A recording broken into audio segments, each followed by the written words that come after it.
Yeroo qormaanni dhiyaatee barnoota akkaan qo'achuu barbaadutti, yeroo hojii cimaa kan xiyyeeffannoo barbaadu hojjechuu barbaadutti, bilbilaa fi intarneetni keessattuu miidiyaan hawaasaa qalbii kee hataa jira. Moo yeroo ati xiyyeeffannoo barbaaddu hunda TikTok qalbiin si hawwiti. Osoo barnoota dubbisuudhaaf kitaaba banattee jirtu, suma bilbilaas fudhatee TikTok fi Facebook irra jiru ifa agarta. Akkas taanaan si qofaa miti. Namoota miliyoonota dargaggoota akka keetii, barattoota akka keetii kan araada bilbilaa fi miidiyaa hawaasummaatiin qabamanii dararamaa jirantu jira. Hundaafuu namoonni araada intarneetaa fi bilbilaan rakkachaa jirtan furmaanni isaa kunooti. Tooftaalee miidhaawwan meeshaalee teknooloojii kana ittiin ofirraa ittisuu dandeessu. Kan barnoota irratti qabxii gaarii galmeessuu fi wantoota kana ofirraa ittisuuf si gargaaran qabadhee dhufeetiin jira. Dr. Eliyaas Podcast as dhiyaadhaa. Qabxii jalqabaa fi inni akkaan barbaachisaadha. Wantoota qalbii ta'e haatanii yaada kee addaan qoodan ofirraa fageessitan jechuudha. Yeroo araada bilbilaa, intarneetaa fi miidiyaa hawaasummaa kanneen akka TikTokii, Facebookaa fi kan kana fakkaataniin qabamte, wantoota kana irraa if to'achuun haalaan si rakkisuu danda'a. Yeroo hariiroo wantoota kana waliin qabdu addaan kutuu barbaadde, keessattuu yeroo kee akkasumas kaayyoo teetii irratti miidhaa fidaa akka jiran hubattee wantoota kana dhaabuu yeroo murteessitu, yeroo tokko tokko araada miidiyaalee kanneen waan qabamtee jirtuuf miira akka wantoota kanaan ala jiraachuu hin dandeenye, takkaa immoo yoo wantoota kana guutumatti dhaabde jireenya keetuu jireenya gammachuu akka hin taane tokko miirri fakkaatu si keessatti uumamuu danda'a. Akkasumas wantoota kana dhaabuu hin danda'u miirri jiru sitti dhagahamuu mala. Ta'us wantoonni kun osoo si hin to'anne, osoo jireenya kee hin balleessine, osoo kaayyoo kee irratti dhiibbaa hamaa hin geessine, karaaleen ati isaan kana ittiin to'achuu dandeessu karaa hedduutu jira. Milkaa'inii fi guddinni yeroo ati barumsa irra jirtus ta'e yeroo barnootaan ala jirtu galmeessitu, dandeettii ati wantoota kaayyoo kee waliin hin deemne, wantoota kaayyoo kee irraa simeessan ifirraa ittisuu fi ifirraa to'achuu dandeessuun wal qabata. Hariiroo addunyaa dijitaalaa fi teeknooloojii waliin qabdu si mataa keetu murteessaatii hubadhu. Teeknooloojiin keessattuu meeshaaleen akka bilbilaa, koompitaraa fi intarneetaa uumamaan hamaas gaariis miti. Kaayyoo fi akkaataa itti fayyadamtuutu isaan kana hamaa yookaan isaan kana immoo gaarii godha. Kana immoo kan murteessuu danda'u bilbila, intarneeta yookaan dhaabbata teeknooloojiiwwan kana hojjete, dhaabbata Feesbuukaa, dhaabbata TikTokaa takka immoo dhaabbata intarneetaa fi bilbila tolchuu miti. Kana kan murteessuu danda'u si qofa. Siitu wantoota kana itti fayyadama isaanii daangeessuu danda'a. Kanaafuu bilbilaa fi intarneeta akkasumas miidiyaa hawaasummaa yeroo itti fayyadamuu qabdu murteessuu fi isaan hojii irraa akka si jeequu hin dandeenye, barnoota irraa akka si hin jeene, qo'annaa irraa akka si hin jeene godhuun dirqama keeti. Jireenyi filannoowwan hedduudha guyya guyyaan fuuldura kee kaayuuf jiraata. Gaafiin jirtu garuu wantoota daandii gubbaatti si qunname hunda, wantoota fuuldura kee dhufe hunda jala butamtee miiraan hoogganamtee isaan jala butamtamoo moo waan hojjechuu barbaaddu qofa irratti xiyyeeffattee wantoota si fayyadan filatta. Wantoota alaa xiyyeeffannoo kee hataniif gurra laattee galma kee irraa meexamoo osoo yeroo fi humna kee hin balleessin kutannoo, xiyyeeffannoo fi naamusaan gara galma keetii imalta. Guyyaan hundi carraa guddaa tokko qabatee dhufa. Carraan kunis tarkaanfii gara galma keetii, gara kaayyoo keetii, gara waan argachuu barbaadduu imaluuti. Kanaafuu atis wantoonni yaada kee hiran daandii irraa akkasii hin meessine jalaatiiti. Oolmaa guyya guyyaan taasistu bu'a qabeessa godhuuf wantoota sirrii filachuu qofa osoo hin taane wantoota sirrii hin taane lakkii jettee jalaatiiduu danda'uu qabda. Keessattuu wantoota hojii fi kaayyoo ta'e irraa si heewasan yookaan wantoota qalbii ta'e gama biroo fuudhan distraaktis godhan if biraa dhabamsiisuu qabda. Barreessaa fi gorsaan akkasumas abbaa qabeenyaa beekamaan Biriyaan Tireesii jedhamu akkana jechuudhaan dubbata. Wantoota si heewasan yoo ifirraa hin fageessine, wantoonni si heewasan kaayyoo ta'e irraa si fageessan. Agartanii? Jecha ajaa'ibaati. Wantoota qalbii ta'e hatan bilbila, TV, koompitara waanuma fedhe haa ta'u wantoota san yoo ifirraa hin fageessine, wantoonni san kaayyoo ta'e irraa si fageessuuf jiraatan.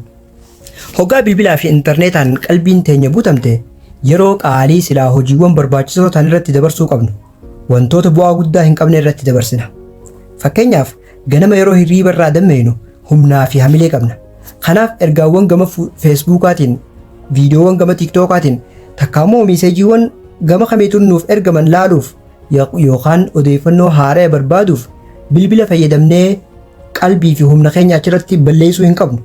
Yeroo tokko tokko daqiiqaa muraasa qofa fayyadamna jennee wanti jalqabne yeroo dheertuu nurraa fudhatee humna keenya balleessuu danda'a.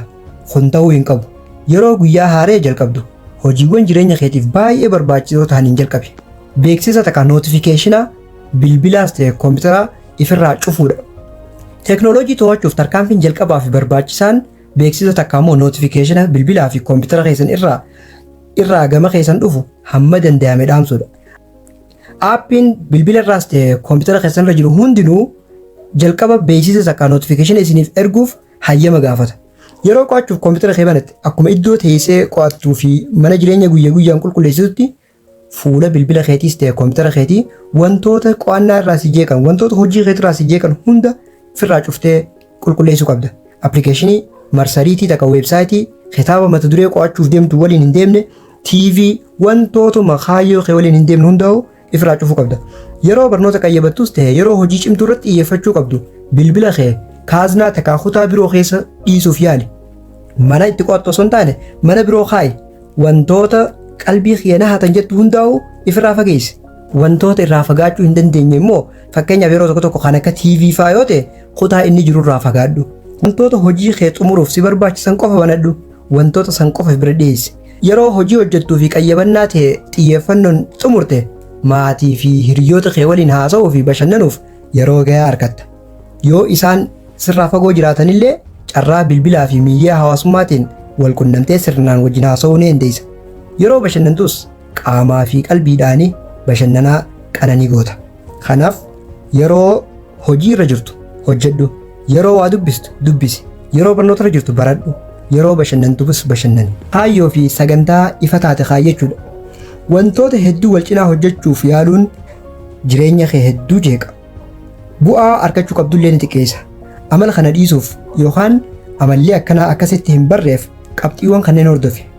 Yeroo wantoota hojjechuuf ulfaatan kan itti yaaduu fi hamilee qabaachuu barbaadan itti hojjettuu fi yeroo wantoota salphoo ta'an itti hojjettu dursii adda baafadhu, sagantaa qabadhu.